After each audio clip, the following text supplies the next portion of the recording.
Passage, passage, passage, passage. On a compris la faute du nom. Cette identité que l'on a endossée toute notre vie, en réalité, ce n'est pas nous. C'est un avatar, un homme de paille. Moi, je dis le pion du Monopoly. Donc, on voit qu'on a là un petit souci, c'est qu'on a d'un côté un médecin qui a fait un certificat, donc un témoignage, et de l'autre, nous avons un tribunal qui crée un acte de naissance. Tout n'est basé que sur des copies. Et aujourd'hui, il y a plusieurs êtres humains qui veulent remettre la main sur tous les documents originaux qui se trouvent à la mairie. Et on n'y arrive pas. La mairie refuse de nous rendre ces titres. Donc si je reviens au droit d'amirauté, au bout de 7 ans, on est perdu en mer. Mais si on revient avant les 7 ans, mais même après, on retourne à la capitainerie et on dit, bah regardez, je suis vivant. Et on va passer notre vie sur la base de cet acte de naissance. On va créer une carte d'identité. Et donc tout ce que l'on fait au quotidien, on le fait toujours avec cette carte d'identité. Mais il faut comprendre qu'en réalité, cette carte d'identité, elle matérialise cette fiction juridique qui a été créée par le tribunal et qui se substitue à toi dans ce monde qui finalement n'est qu'un monde de commerce. En réalité, on joue tous un grand jeu de Monopoly. Je vais dire, j'avance de 5. Alors je prends le pion et j'avance de 5. Mais c'est pas moi qui avance. C'est les dés. C'est le pion. Le pion, c'est la personne juridique. C'est un avatar, c'est la carte d'identité. On passe notre vie à nous identifier, à nous confondre avec cette carte d'identité. Mais cette carte d'identité, en fait, c'est une personne juridique. Donc une personne physique, au regard du droit international, est une entreprise. Une entreprise n'existe pas. C'est une fiction, c'est une croyance, c'est une représentation. D'accord ? Donc la personne juridique, c'est une entreprise, au regard du droit international. Si une personne physique est une entreprise au regard du droit international. On peut se poser la question, alors à ce moment-là, pourquoi est-ce qu'on remplit une déclaration d'impôt des personnes physiques ? Tous ces articles de loi, tous ces codes, finalement, ne sont que des conventions que l'on accepte ou pas d'adopter entre l'un et l'autre des êtres humains qui jouent un jeu, celui du Monopoly. Les particuliers doivent agir de manière conforme aux règles de la bonne foi. Alors la bonne foi, juridiquement, elle n'est pas définie, si ce n'est ne pas nuire à autrui. On est dans le droit divin, on est dans tous ces articles, on est dans ce qu'on appelle les lois universelles quelque part. Je veux que lorsque je lâche l'objet, il monte. Je pourrais l'écrire dans tous les codes possibles et imaginables. Mais c'est pas juste. Je m'oppose là à une loi universelle. Le juridique, en fait, il tente de soustraire l'homme de la réalité tangible dans laquelle on est pour le projeter dans un monde qui est totalement imaginaire, qui est le monde du commerce. Tout ce que l'on fait dans notre quotidien, en fait, sans qu'on se rende compte, s'attache à des croyances. Ben, si je prends mon porte-monnaie et je regarde, j'ai une carte d'identité, non, je suis pas ça. Ça, c'est une fiction qui a été créée par le tribunal. En fait, moi, je suis David. Je suis un être humain. Et tout ça, c'est une grande expérience que je peux vivre. Je suis un esprit incarné dans un corps d'os, de chair et de sang. Tous les livres saints le disent, d'une manière ou d'une autre. Je fais une expérience terrestre, quelque part. Passage. Bonjour à tous, bienvenue sur la chaîne des Petits Passages. Dans mes vidéos, je vous ai souvent dit, nous sommes nos propres chefs. Je vous ai souvent parlé de légitimité et de loi universelle. Donc en fait, ce qui se passe, c'est que quand nous naissons, nous sommes des êtres humains, nés de chair et de sang, nés du ventre de notre maman. Et comme tout ce qui se passe dans l'univers, nous sommes tous régis et soumis aux lois divines, aux lois universelles, qui chapeautent toutes les autres lois, en dessous desquelles il y a, pour nous, humains sur Terre, la déclaration des droits de l'homme et du citoyen, et seulement en dessous, les lois civiles, les lois des pays. Donc ça s'appelle la hiérarchie des normes. Ce qui fait que, souvent je vous ai parlé de la notion d'illégalité. Si par exemple nous pratiquons la désobéissance civile pour justifier de nos libertés, nous pouvons nous trouver dans l'illégalité au regard des lois civiles de notre pays, mais nous sommes dans la légitimité dans la mesure où nous respectons le vivant. Je vous dis bien à chaque fois aussi, on ne peut pas faire n'importe quoi. Dans ces lois universelles, on doit respecter ce qu'on appelle le vivant, c'est-à-dire tous les êtres vivants. Et ça va même plus loin, ça s'étend à tout ce qui est dans la nature. En fait, c'est aussi les minéraux, voilà, minéraux, animal, végétal, voilà. Donc à partir du moment où vous êtes dans cette légitimité, ben, vous pouvez faire n'importe quoi, parce que quand on naît du ventre de notre maman, nous sommes des êtres humains de chair et de sang, et nous sommes libres. Nous n'avons pas besoin de récupérer, de demander notre liberté, nous sommes déjà libres. Mais ce qui se passe en fait, et aujourd'hui on va aller un petit peu plus loin dans cette notion, c'est que quand nous naissons, dans les 5 jours, nos parents sont obligés, en tout cas on leur met beaucoup de pression pour qu'ils nous inscrivent sur un acte de naissance, en leur expliquant que s'ils ne le font pas, eh bien l'enfant n'aura pas droit aux soins, ne pourra pas aller à l'école, en gros ne pourra pas avoir une vie sociale normale. Donc évidemment les parents ne souhaitant pas cette vie-là pour leur enfant, se précipitent à la mairie et déclarent la naissance. Aujourd'hui, nous allons voir dans quelle mesure, qu'est-ce qui change réellement lorsqu'on nous inscrit sur un acte de naissance. Je vous en ai déjà un petit peu parlé. En fait, on devient des citoyens à ce moment-là. Et c'est là que tout se gâte. On devient des citoyens, donc c'est en fait... ça va plus loin, c'est qu'on devient un pion de la République, si c'est pour la France par exemple. On devient un contribuable, on nous assigne un numéro de contribuable, un numéro de sécurité sociale, et on nous gage en fait sur notre tête un certain montant relatif à la dette publique de du pays où l'on est. Nous allons voir une vidéo qui explique tout ça très bien. Donc là, attachez vos ceintures et vissez-vous bien sur vos sièges, parce que c'est des notions qui sont complètement, pour la plupart d'entre vous, vous allez découvrir quelque chose. Et en fait, on fusionne notre être humain libre de chair et de sang avec une fiction juridique, une entité juridique qui est notre nom et notre prénom, notre nom en majuscule, et les lettres majuscules sont réservées aux sociétés commerciales. Donc en fait, eh bien, nous avons une relation commerciale avec l'État, et c'est pour ça que en fait, nous avons des obligations. En contrepartie, évidemment, le sucre, on nous donne plein de droits. Droit à la santé, aux soins, à l'école. Après, quand on travaille, droit au chômage si on perd son travail, droit à la retraite, droit au RSA, et que sais-je. Et en fait, tous ces droits sont assortis d'obligations, et c'est pour ça qu'en fait, on nous demande de payer des impôts, de payer nos contraventions. Voilà. Mais en fait, il y a l'article 6 de la Déclaration universelle des droits de l'homme qui dit que nous pouvons utiliser notre personnalité juridique en tout lieu et en tout temps, mais nous n'avons pas l'obligation. Et c'est là en fait que tout se joue. Et en fait, quand je vous dis nous sommes nos propres chefs et en fait nous sommes déjà libres, souvenez-vous la première vidéo de lancement de la chaîne, en fait oui, nous sommes libres, mais seulement nous ne le savons pas. Et nous allons manifester, quémander à nos gouvernements de nous accorder plus de droits, plus de liberté, mais en fait, ils n'ont que le pouvoir que nous leur donnons. Et souvenez-vous, dans la vidéo la démocratie, nous ne sommes pas en démocratie. En fait, on est dans une démocratie représentative, et en fait, on délègue notre pouvoir à des gens qui ne sont pas dignes de confiance, tout simplement. Donc en fait, dans la méthode simple pour changer de monde, je vous parle souvent de Valérie Bugeaud qui propose de refonder les institutions et le système et de créer un autre système.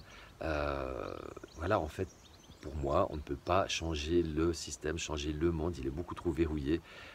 Et quand certains vous proposent des 6e républiques, vous pouvez aller jusqu'à 1380 républiques, ça ne changera rien tant qu'on reste dans ce même système. Voilà, donc je vous en dis pas plus, je vous laisse regarder cette vidéo, ça vaut vraiment la peine. Après, à chacun de voir le temps qu'il a envie d'investir pour découvrir d'autres notions et ensuite se faire son propre avis. Et je vous le rappelle, donc là c'est dans la méthode simple pour changer de monde numéro 2. Si vous voulez vraiment savoir si vous consentez ou pas à ce système, c'est important de connaître les tenants et les aboutissants, et ensuite de savoir si vous allez prendre, comme dans Matrix, la pilule bleue ou la pilule rouge, de faire le choix. En fait, maintenant, voilà, j'ai tous les éléments et je suis d'accord, je valide quand même ce système, ou non. Je comprends maintenant les vrais enjeux, les vraies règles du jeu, et je ne le consens pas. Et je vis ma souveraineté, ma liberté d'une autre façon, en marge de ce système. Et comme nous sommes de plus en plus nombreux à vouloir cette option, et bien probablement que c'est ce qui va devenir peut-être assez vite une nouvelle normalité. Je vous souhaite un bon visionnage, je vous invite à vous abonner à la chaîne, à mettre des j'aime, des commentaires si vous le souhaitez, et puis je vous dis à tout bientôt pour une prochaine vidéo. Prenez soin de vous, je vous aime. Passage. Bonjour David. Bonjour Coco. Tu connais justement l'histoire du fraude du nom. Dont nous allons parler maintenant. Voilà, ça c'est vraiment cette grande thématique, je pense, qui est importante de connaître. Est-ce que c'est sûr ça prend du temps à vraiment comprendre? Ça prend du temps à comprendre. Ça prend vraiment du temps en fait à réaliser que le sujet que l'on traite, en réalité, nous met dans une situation où on est dans l'obligation de renier sa propre identité, celle avec laquelle on s'est identifié toute notre vie. Du moment où on est né, on a cru avoir pris conscience de qui on est. Et en fin de compte, on découvre avec la fraude du nom que cette identité auquel on s'est identifié tout au long de notre vie, à l'école, au travail, pour les hommes à l'armée, certaines femmes aussi, par rapport aux assurances, par rapport aux impôts, par rapport à toute la vie sociale que l'on vit, du matin au soir quand on se lève, travailler, payer les factures, les impôts, quand on se fait arrêter par la police pour un contrôle ou autre, on se rend compte que, quand on a compris la fraude du nom, qu'en fin de compte, cette identité que l'on a endossée toute notre vie, en réalité, ce n'est pas nous. C'est pas moi. C'est un avatar, un homme de paille. C'est ça. Moi, je dis le pion du Monopoly. Parce qu'en fait, on écrit toujours, tu vois, toutes les lettres que je reçois aussi du tribunal ou comme ça, c'est toujours écrit mon nom de famille en grandes lettres. Et en fait... en lettres capitales. C'est ça. Et c'est là, en fait, qu'il y a quelque chose de grand à comprendre, que Oui. on ne s'adresse pas à moi autant qu'être humain en chair et en os, Non. mais effectivement, quelque part, ce papier avec lequel je m'identifie jusqu'à maintenant, qui était déposé par les parents avec le certificat de naissance, c'est juste. Oui. Et puis on s'identifie avec ça toute la vie. Si on prend la Bible, par exemple, tous les personnages de la Bible n'ont qu'un prénom. Personne n'a de nom de famille. Oui, c'est vrai. Si on regarde aujourd'hui les rois, les reines, les princes et tout ça, je veux dire, la reine Elisabeth, elle n'a pas de nom de famille. Alors on va dire de Windsor, mais elle n'a pas de nom de famille. J'ai jamais pensé à ça. On parle du prince William, il n'a pas de nom de famille. Et on peut trouver sur Internet les actes de naissance des enfants de Katie Williams. Et on voit justement que Kate, qui s'appelait Middleton, de nom de jeune fille, de maiden name, le nom de jeune fille en anglais, lorsqu'elle s'est mariée, elle a perdu son nom de famille. Donc au lieu de prendre le nom de famille de William, puisqu'il n'en a pas, il est souverain, il n'a pas de nom de famille, elle a perdu son nom de famille. Donc elle n'est plus Kate Middleton, elle est Kate, je ne sais plus quoi, duchesse, enfin voilà. Et les enfants de Kate et Williams n'ont pas de nom de famille. Wow. Voilà. Le pape choisit son nom. On a actuellement le pape François, mais le pape François, l'être humain qu'il est depuis sa naissance ne s'appelait pas François, il a choisi son nom pour sa fonction de souverain pontife. Et c'est là justement la grande différence entre les souverains et, j'ai envie de dire, les esclaves. Donc il faut comprendre que tout ce système dans lequel on baigne depuis la naissance est un système d'esclavage, on va rentrer dans les détails après, à savoir que le fait qu'on ait un nom et un prénom, enfin le prénom, surtout le nom de famille. Le nom de famille, en fait, nous a été donné par l'État. C'est pas le père qui donne le nom de famille. Le père, en fait, ne fait que de transmettre. Et il faut savoir que l'esclavage se transmet également par le père. Ce nom, en fait, ne vient pas, ça ne désigne pas le nom d'une famille et on ne se transmet pas ce nom de génération en génération. En fait, c'est un nom qui a été arrêté à un moment donné dans l'histoire. Alors, c'est là que ça devient intéressant. C'est qu'en France, il y a une loi qui s'appelle la loi du 6 fructidor de l'an 2. Et cette loi, elle dit que nul ne peut porter de nom autre que celui qui est inscrit sur l'acte de naissance. D'accord. Alors, j'ai regardé mon acte de naissance. Et sur mon acte de naissance, c'est marqué que je m'appelle David, fils de Pétavino et de Vincent. Donc, on revient à ce qu'on disait tout à l'heure. Mon acte de naissance dit bien David, fils de. On est d'accord. Ça, c'est sur la partie identité. sur toute l'autre partie de l'acte de naissance, on s'aperçoit que ce document-là, il a toutes les propriétés d'un contrat qui s'appelle un contrat de fiducie. Parce que la déclaration est faite par le père devant un officier d'état civil. Et donc, ce qu'il faut comprendre, c'est qu'il y a donc à ce moment-là un constituant, mon père, en me déclarant. Il y a un exécutant, donc l'état civil, et puis il y a donc un bénéficiaire, puisqu'un contrat de fiducie, c'est ça, c'est un constituant, un exécutant, un bénéficiaire, donc je serai le bénéficiaire. Et c'est ça qu'il faut comprendre, c'est que, ça c'est très complexe à comprendre, il y a des lois ancestrales qui sont toujours d'actualité, comme par exemple le droit d'amirauté. Alors, le plus dingue dans l'histoire, c'est que les avocats, les juges, les juristes, ils connaissent ça parce qu'ils l'étudient. Mais on leur dit que c'est de la philosophie de droit. Donc en gros, c'est un truc inutile qu'on n'applique plus. Mais la réalité, c'est que c'est toujours d'actualité. Ce qui est intéressant de voir, c'est que on hérite de ça aujourd'hui avec le droit international. Dans le droit international, on voit par exemple avec l'OMC, on voit par exemple avec le Code uniforme du commerce, le Uniform Commercial Code, l'OMC, c'est l'Organisation mondiale du commerce. Elle repose un petit peu là-dessus, justement, enfin un petit peu, même énormément. Et peut-être le UCCC? Alors le UCC, c'est le Code uniforme du commerce, ou en anglais Uniform Commercial Code. Et le Code uniforme du commerce, c'est un code, en fait, c'est un code qui a été écrit aux États-Unis, mais qui retranscrit ce droit d'amirauté. Alors ce Code uniforme du commerce, il est très intéressant parce que c'est, alors déjà, il est étudié uniquement dans le cadre universitaire par les gens qui font par exemple un MBA. Alors, ce qui est dingue, c'est que les gens qui étudient le UCC, le Code uniforme du commerce, comment dire ça, on leur donne un cours un peu vague sur les grands principes généraux. Mais on ne leur fait pas vraiment étudier ce droit-là. Il faut être très très spécialisé. Donc c'est une étude très particulière de ce droit. Et donc c'est vraiment le droit du commerce international. D'accord ?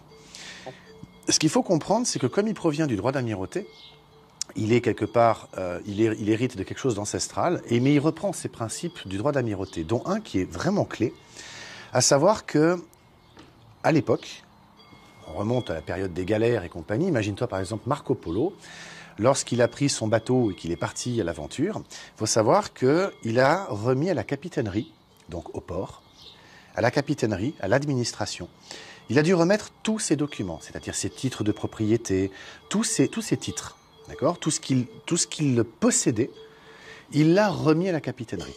Pourquoi ? Parce que s'il part avec ses papiers et que le bateau coule, l'héritage ne peut pas se transmettre, puisque les papiers n'existent plus. C'est des contrats.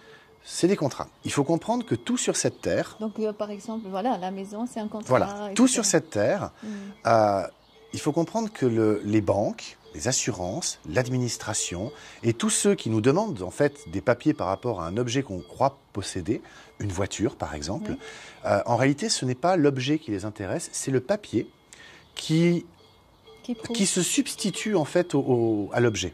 D'accord ? Donc pour la voiture par exemple, c'est la carte grise. Pour la maison, c'est le titre de propriété. Pour le terrain, c'est le titre de propriété. Je crois qu'on a compris un peu le principe. Pour l'être humain, c'est la carte d'identité. D'accord ? Donc, tous ces documents, aujourd'hui, c'est comme si lorsqu'on partait en mer, on devait les remettre à la capitainerie. D'accord ? Parce que si le bateau coule, ou si je ne reviens pas, donc je suis Marco Polo, si je ne reviens pas au bout de 7 ans, eh ben, la capitainerie remet tout ça à l'État qui, elle, lance le processus d'héritage. Oui, c'est ça. D'accord ? Ce qu'il faut comprendre, c'est que, avec le temps, on a peut-être oublié, probablement même, que ces documents sont à la capitainerie. Donc on n'a jamais été les chercher. C'est un petit peu comme l'histoire de l'or et du papier billet. Où justement, on mettait l'or dans les coffres justement des orfèvres, qui lui nous donnaient des bouts de papier. Puis l'orfèvre s'est aperçu que finalement, comme personne venait récupérer son or, il pouvait continuer à émettre des papiers. Mais on est exactement dans le même schéma. C'est-à-dire que comme la capitainerie, ou plutôt aujourd'hui l'administration, on ne va pas récupérer les titres originaux, on n'a que des copies. Tu vas demander ton acte de naissance, tu obtiendras une copie, pas un original. Tu vas demander ton titre de propriété au registre foncier, tu obtiendras une copie, pas un original. Et il est où l'original ? Alors c'est une bonne question. C'est une excellente question. Alors moi j'ai appelé... Alors j'ai appelé, parce qu'on a plein de documents pour revenir à l'être humain, nous, l'être humain, il faut comprendre le processus de création de la personne juridique, donc du fameux papier qui se substitue à nous. Voilà. D'accord ? La fraude du nom est quelque chose qu'on trouve sur Internet très facilement. Je recommande d'ailleurs le site de mon ami Jack Fruit qui est la tromperie du code justinien. Donc Google, la tromperie du code justinien. Et il a fait un travail absolument extraordinaire. Mais moi, j'y croyais pas. Je veux dire, c'est trop gros pour être vrai. Et j'aime bien travailler avec du concret. Alors j'ai pris le téléphone, j'ai appelé la mairie de mon lieu de naissance, Monaco. J'ai appelé le service civil, j'ai dit écoutez, voilà, j'ai besoin d'un document qui prouve que je suis né vivant. Alors ils m'ont tout de suite dit oui, il vous faut un acte de naissance. Mais l'acte de naissance, je l'avais entre les mains. J'ai dit bah écoutez, non, pas. Une copie. Alors la copie conforme à l'original, ouais. Oui. Donc c'est un papier sur lequel ils ont collé un timbre, ils ont mis leur tampon, c'est marqué copie conforme à l'original. Donc j'ai un document qui se prétend être une copie conforme. C'est qu'une prétention parce que moi je ne peux que croire ce qu'on me dit et je ne l'ai pas vérifié. Mais avec tout ce que j'avais appris dans la fraude du nom, je voulais vérifier tout ce qui s'était dit. Alors j'ai appelé la mairie de Monaco et tout s'est avéré être vrai, à savoir que, donc, information qui provient de la mairie de Monaco, du service civil. Lorsque un enfant vient au monde, par exemple dans l'hôpital, le médecin qui a accouché l'enfant, lui, comme il est assermenté, ou plutôt il est médecin, donc il peut délivrer un document qui s'appelle un certificat de naissance, enfin un certificat d'accouchement. Il fait une déposition. Il témoigne qu'il a bien vu un enfant venir au monde. D'accord. Et tu entends, j'ai bien dit venir au monde, j'ai pas dit naître. C'est voulu. Donc un enfant vient au monde. Le document, il part à la mairie. Et évidemment, le père, vu qu'on lui dit tu es obligé de déclarer l'enfant, qu'est-ce qu'il fait le père? Il se pointe soit dans le bureau de l'hôpital, soit il va à la mairie directement, ça dépend, et puis il va remplir une déclaration de naissance. Et ces deux documents vont partir au greffe du tribunal. Et le greffe du tribunal, donc le tribunal, va créer un document qu'il va renvoyer au civil, donc à la mairie, et ce document s'appelle un acte de naissance. Et il faut comprendre qu'un acte, ce n'est pas un certificat.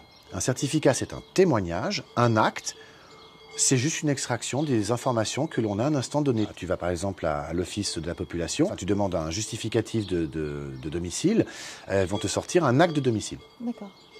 Tu vas demander ton acte de naissance, il va te sortir un acte de naissance. Donc ils vont sortir de leur base de données les informations qu'ils considèrent avoir à ce jour.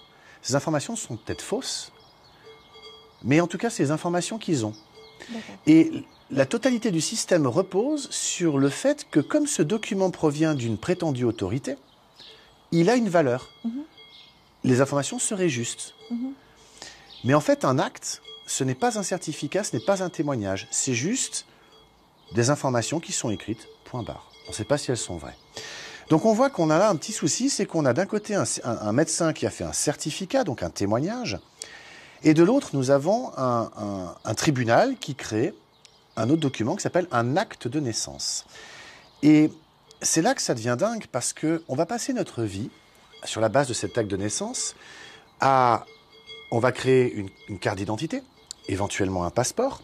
Quand on va vouloir contracter, c'est-à-dire louer par exemple un appartement, on va donner notre carte d'identité. Quand on va vouloir aller chercher un emploi et donc contracter avec un employeur, on va lui donner notre carte d'identité. Et donc tout ce que l'on fait au quotidien, on le fait toujours avec cette carte d'identité. Oui. Alors ça peut sembler normal parce qu'elle justifie de notre identité. Oui. Mais il faut comprendre qu'en réalité, cette carte d'identité, c'est la représentation matérielle. Elle matérialise cette fiction juridique. De mon existence. Alors non, pas de ton existence, de l'existence de la personne juridique qui a été créée par le tribunal et qui se substitue à toi dans ce monde qui finalement n'est qu'un monde de commerce. Tout n'est que commerce. Absolument tout. Alors le truc qui est absolument dingue, et c'est là que ça devient totalement dissonant, c'est qu'il faut réaliser qu'en réalité, on joue tous un grand jeu de Monopoly. Je vais dire, j'avance de 5. Alors je prends le pion et j'avance de 5. Mais c'est pas moi qui avance. C'est les deux. C'est le pion. Le pion, c'est la personne juridique.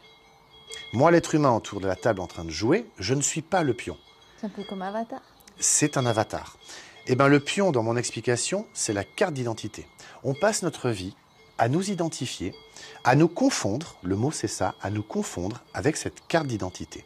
Mais cette carte d'identité, en fait, c'est une personne juridique. Donc une personne physique, au regard du droit international, est une entreprise. Une entreprise n'existe pas. C'est une fiction, c'est une croyance, c'est une représentation. D'accord ? Donc la personne juridique, c'est une entreprise, au regard du droit international. Ça a des implications qui sont quand même assez majeures. Parce que si une personne physique est une entreprise au regard du droit international, on peut se poser la question, alors à ce moment-là, pourquoi est-ce qu'on remplit une déclaration d'impôt des personnes physiques ? Et pourquoi ne pas remplir à ce moment-là une déclaration d'impôt des personnes morales ? Puisqu'une personne morale, c'est une entreprise. On va me dire, oui, mais les personnes physiques aussi.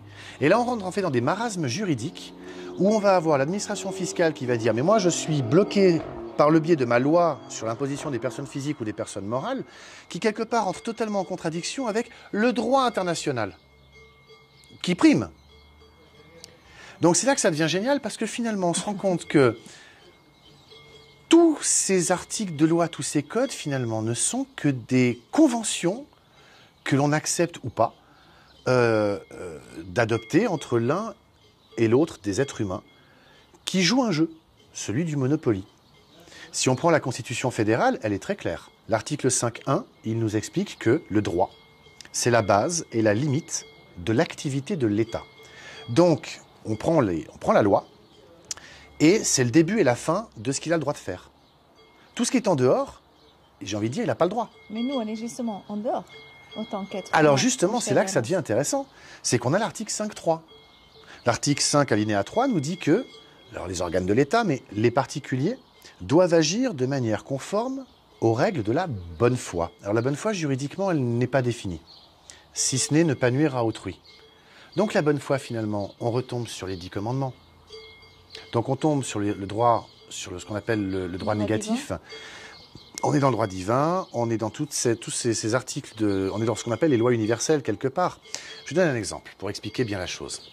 Si je prends un objet, je peux écrire dans tous les articles de loi que je veux, oui, dans tous les codes, je peux écrire que je veux que lorsque je lâche l'objet, il monte. Je pourrais l'écrire dans tous les codes possibles et imaginables.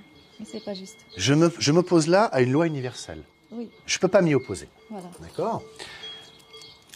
Le juridique, en fait, c'est un peu ce qu'il tente de faire, c'est-à-dire il tente de soustraire l'homme de la réalité tangible dans laquelle on est, pour le projeter dans un monde qui est totalement imaginaire, qui est le monde du commerce. On a tous signé des contrats. En haut d'un contrat, il y a une chose qui est écrite, qui est toujours la même, c'est la date. Et aujourd'hui, on est le... Je ne sais plus quoi, 12, 13, je ne sais plus quelle date on est. Ah oui, on est le 14 juin. Ah, le 14 juin. Puisque demain c'est le 15, ouverture des frontières. Ah, oui. On est le 14 juin 2020, tu es d'accord? C'est ça, oui. Eh c'est une convention que nous devons passer parce que regarde, le calendrier islamique ou musulman, il n'est pas en 2020. Je crois qu'ils sont en 1700 et des bananes. D'accord? Tu prends les juifs. Le calendrier lié à la Torah, ils sont en, je ne sais plus, 5004, 5006. Donc, le calendrier lié à la Torah, le calendrier lié au Coran, n'est pas le même que le calendrier lié à la Bible.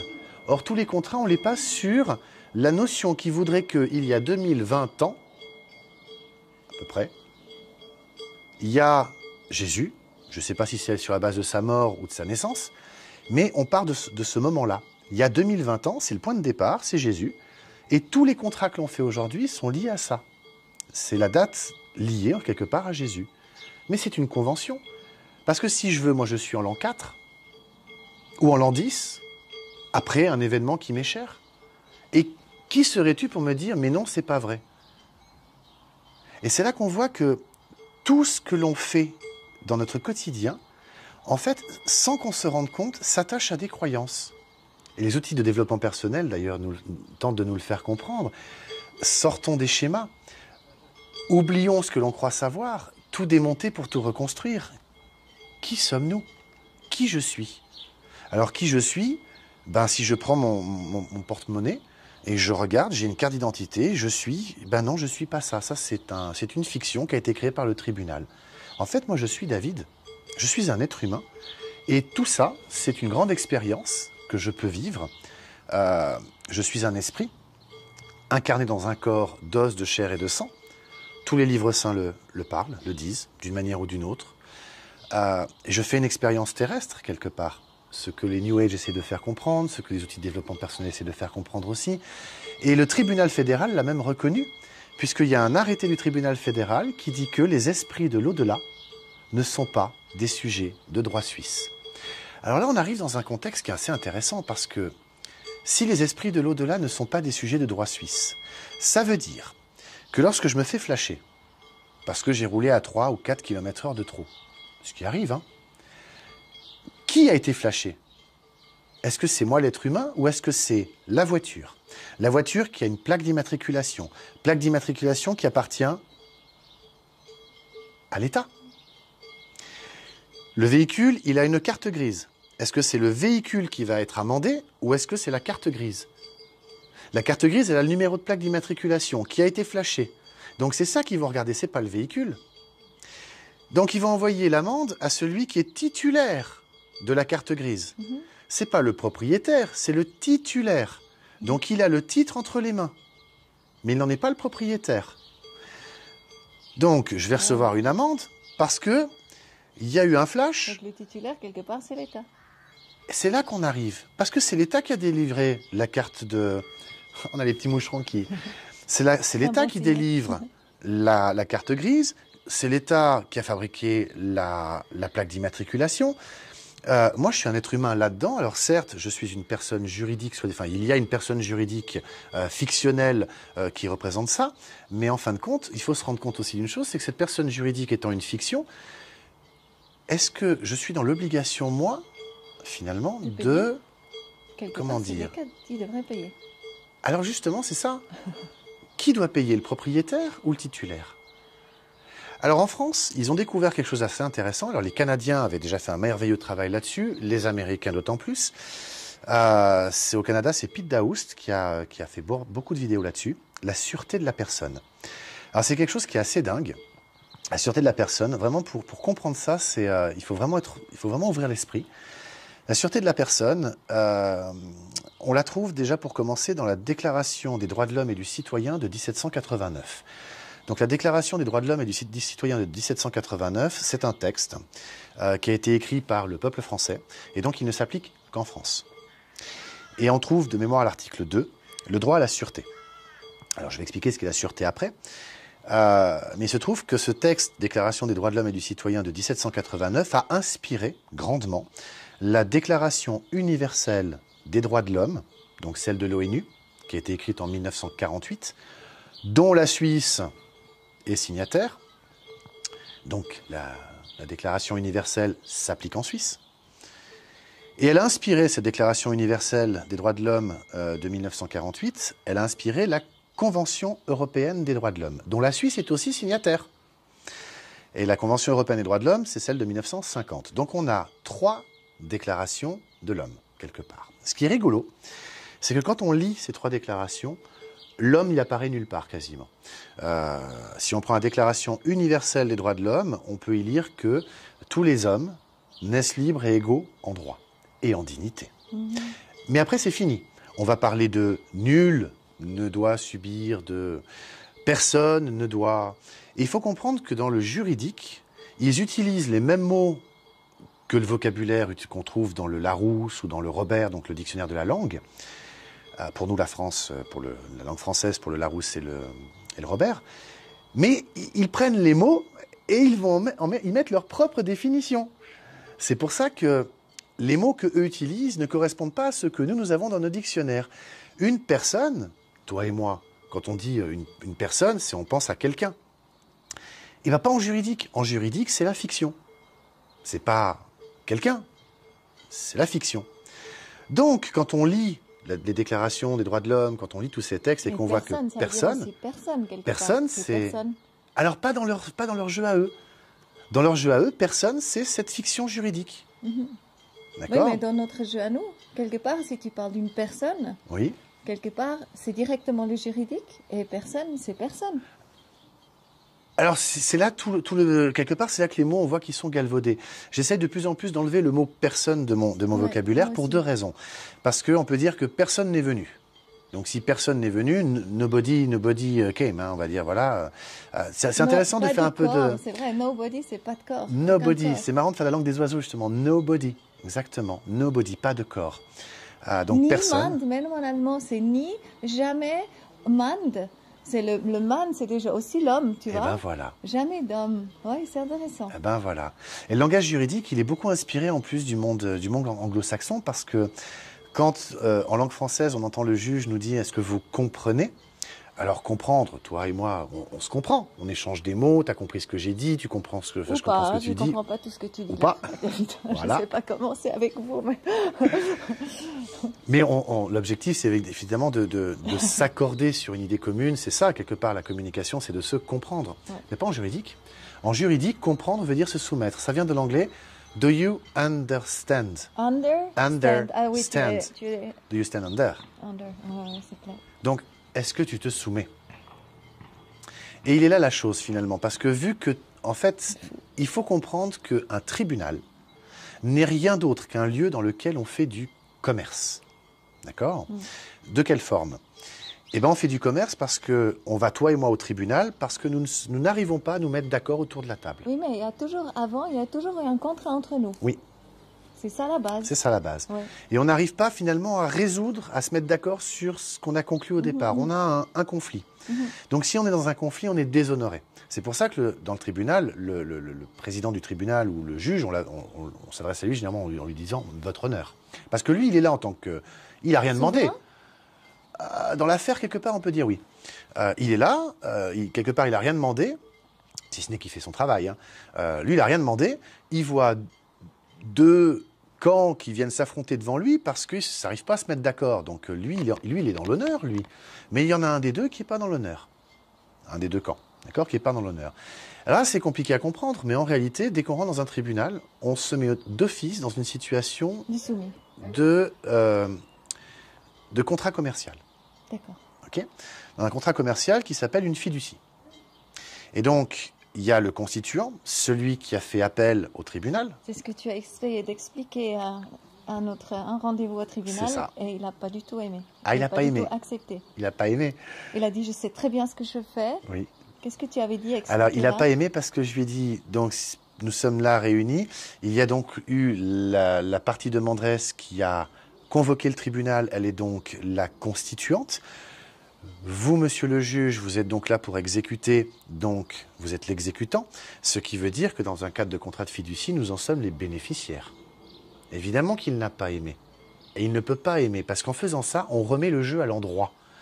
Nous, dans ton affaire depuis le début, on dit que la banque, n'ayant pas présenté le titre original, donc pas de titre original, pas d'obligation, ils l'ont peut-être perdu, ils l'ont peut-être brûlé, ils l'ont peut-être vendu. S'ils ne te montrent pas le titre original, tu n'as aucune obligation de t'exécuter. C'est là qu'on revient justement avec la fraude du nom. C'est que tout n'est basé que sur des copies. Et aujourd'hui, il y a plusieurs êtres humains qui veulent remettre la main sur tous les documents originaux qui se trouvent à la mairie. Et on n'y arrive pas. La mairie refuse de nous rendre ces titres. Donc si je reviens au droit d'amirauté, au bout de 7 ans, on est perdu en mer. Mais si on revient avant les 7 ans, mais même après, hein, on retourne à la capitainerie et on dit, bah, regardez, je suis vivant. Donc ils doivent nous rendre les documents. C'est ce qu'on doit faire avec un enfant avant ses 7 ans. Alors c'est ce qu'on doit faire. Avant ces 7 ans, ce serait bien. Alors en Suisse, nous avons, et en France aussi, il y a ce même document. Et j'ai découvert ça de manière un peu hasardeuse. Je me suis rendu compte que tous les êtres vivants, je ne vais pas dire le mot personne, tous les gens qui arrivent à la retraite, notre AVS, notre système de retraite, leur envoie chaque année un document à remplir. Et ce document s'appelle un certificat de vie. D'être vivant ou de certificat de vie. C'est l'AVS.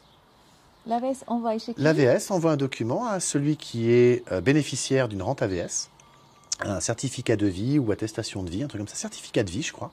Donc nous, on reçoit ça? À la retraite, oui. D'accord, d'accord. Et donc, ils doivent remplir pour doivent retourner ça, évidemment, à l'AVS, donc aux caisses de retraite, c'est pour leur signaler qu'effectivement, ils sont toujours en vie. C'est intéressant, ils sont en vie.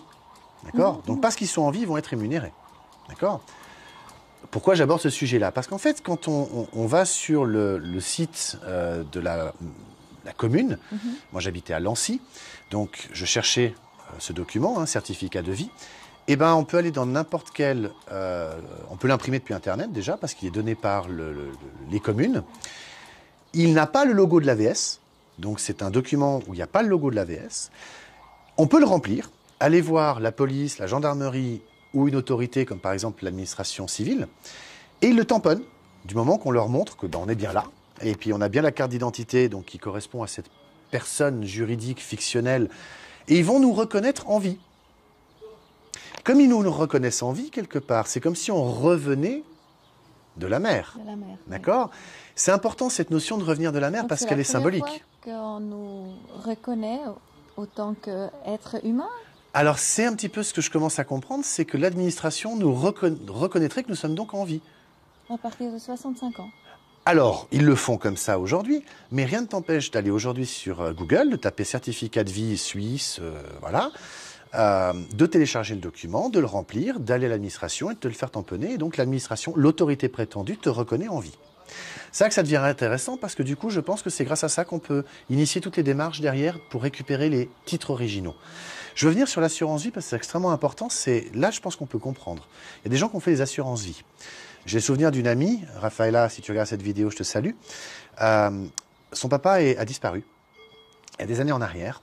Et normalement, au bout de 7 ans, l'assurance vie doit faire bénéficier l'assuré, hein, donc dans ce cas-là c'était sa fille, du montant de la prime qui était convenue et prévue. Bref. C'est là qu'on se rend compte que finalement ce droit d'amirauté, ce qu'on explique, c'est cette notion de perdu en mer, donc la marchandise où l'être humain se perd en mer et que donc les documents restent à la capitainerie, sont donc lancés dans un processus d'héritage, que quand on revient de la mer, on les récupère. C'est quelque chose qui peut sembler fou, mais c'est bien réel parce que tout notre système repose là-dessus et on le voit bien avec les assurances vie. Ils ont cette notion de 7 ans. Ils l'ont. Et en plus, elle est écrite dans la loi. Tu vois? Donc, ça peut paraître fou tout ça, mais c'est une réalité. Alors pourquoi les avocats, les juges, ils ne sont pas d'accord ou ils ont du mal à comprendre ce qu'on leur explique? Alors déjà, d'une part, c'est voulu. Parce qu'ils ont appris ça comme étant de la philosophie de droit, premièrement. Mais par contre, ils en ont fait des doctorats, des masters, des travaux de diplôme, donc ils sont tout à fait au courant. Hein. Au contraire, ils ne pourraient pas le dire. Mais le plus dingue dans l'histoire, le plus dingue, c'est que pour comprendre tout ce marasme qu'on met maintenant au jour avec la fraude du nom, tout ça s'est réparti dans différents endroits. T'en as un petit peu dans le Code civil, t'en as un petit peu dans le Code des obligations pour la Suisse, hein. T'en as un petit peu dans la Constitution fédérale, t'en as un petit peu dans le droit international, t'en as un petit peu par-ci, t'en as un petit peu par-là. Et donc, le problème, c'est qu'un avocat, il va se spécialiser en civil, il va se spécialiser en pénal. Oui, personne à la supervision surtout, en fait. C'est ça. Et c'est hyper compliqué. Et c'est hyper compliqué. Quand même. Alors, je ne suis pas le seul. Il y a énormément d'autres gens merveilleux qui ont travaillé là-dessus. Hein. Sonia, je te salue. En France, il y a des gens comme Lorelai qui ont fait un travail extraordinaire. Lorelai, par exemple, on trouve sur son site Aurore Esclave Story. Elle a fait une vidéo extraordinaire où elle explique que le Code civil en France, l'article 1, dit clairement que la loi doit être promulguée partout sur le territoire par le roi. Alors, il faut savoir qu'en France, M. Raffarin, de mémoire en 2004, je crois, il a écrit un texte, de mémoire une ordonnance, ou un décret, je ne sais plus, pour modifier le Code civil, l'article 1 notamment. Alors, c'est drôle parce que il a écrit un texte qui, juridiquement, est en dessous de celui-ci pour modifier celui-là. Je m'explique. Est-ce que tu peux imaginer un seul instant qu'un maire d'une petite bourgade, hein, par exemple ici, dans ce petit village tout sympathique, j'imagine que le maire, ça doit être ton voisin, est-ce que tu imagines que le maire puisse écrire un texte qui va modifier le droit international? Non. Non. Est-ce que tu peux imaginer que le maire puisse écrire un texte qui va modifier la Constitution suisse? Même pas. Non. Sauf dans notre processus légal, voilà. Mais il ne peut pas le modifier de lui-même. Est-ce que tu peux imaginer que le maire puisse écrire un texte qui va modifier le droit cantonal? Non plus. Pas. Non plus. Ben là, c'est exactement un peu ce qu'il a fait, c'est qu'il a écrit un décret, donc c'est un texte qui est en bas, qui est allé modifier le truc qui est en haut. C'est ce qui se passe dans la Constitution un petit peu aussi, non? Il y a des choses un petit peu qui se Non, sont ça, ils l'ont pas passées. fait, heureusement, mais le peuple veille à ça, justement. Mais donc, Raffarin, M. Jean-Pierre Raffarin, a écrit un texte, un décret, je crois, qui a modifié l'article 1, mais légalement, il n'est pas modifié. D'accord. Si on reprend tout l'arsenal juridique français, il est intouchable, ce code civil. Intouchable. On est d'accord. Et on va même plus loin. C'est que si la loi doit être promulguée partout sur le territoire, donc en France, et donc dans les territoires d'outre-mer et autres, si ça doit être promulgué par le roi, il faut savoir qu'en France, le dernier roi qu'il y a eu, c'était de mémoire Louis-Philippe Ier, qui était au pouvoir jusqu'en 1826, je crois, de mémoire. Je ne m'attendais pas à vouloir parler de ça, donc j'ai quelques dates un peu floues, à vérifier, évidemment.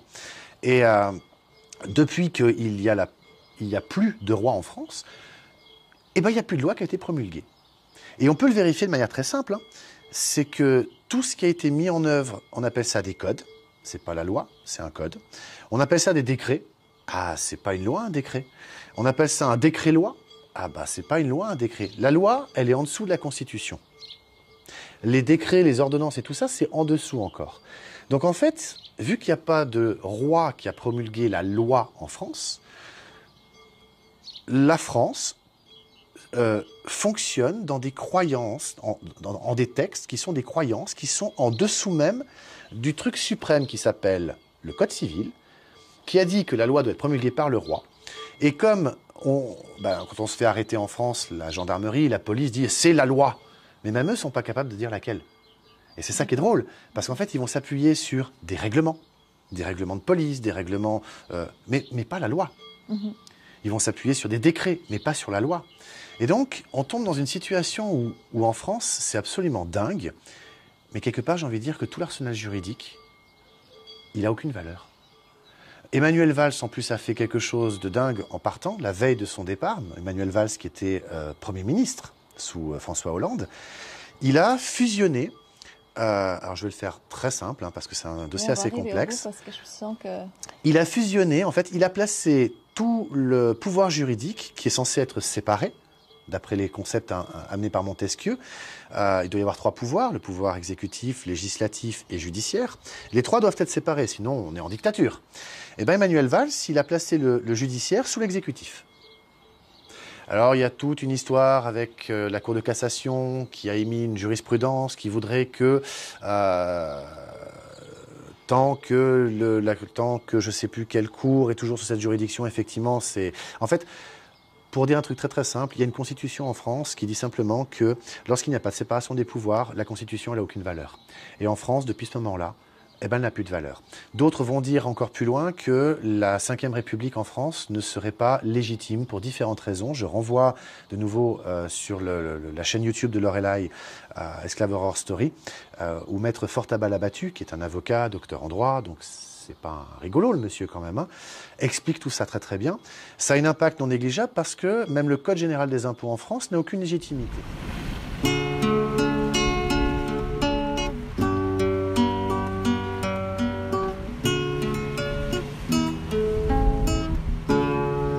Les petits passages. Passage. Passage. Passage.